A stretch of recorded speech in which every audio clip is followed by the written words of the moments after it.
Hi friends, welcome to my channel. நாங்கள் இன்றைக்கி சாம்பார் சாதம் தான் எப்படி வைக்கிறோம் அப்படிங்கிறத பாருங்கள்.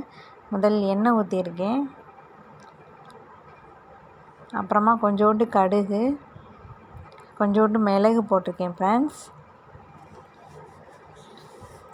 கொஞ்சோண்டு இஞ்சி போட்டிருக்கேன். நல்லா கடுகு வெடித்தோடனே வெங்காயம், தக்காளி, மிளகா, கருவேப்பிலை எல்லாம் மொத்தமாக போட்டு லேசாக வதக்கிக்கணும். லேசாக வெந்தோடனே அப்படியே உப்பு போடணும் ஃப்ரெண்ட்ஸ்.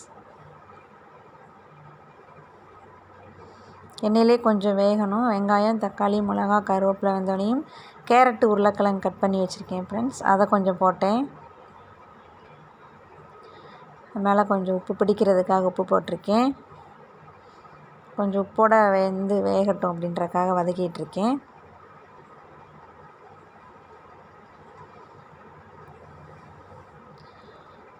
அப்புறமா சாம்பார் பொடி ஒரு பாக்கெட் போட்டிருக்கோம் ஃப்ரெண்ட்ஸ். கொஞ்சோண்டு மஞ்சள்தூள், வத்தல் பொடி போட்டிருக்கோம்.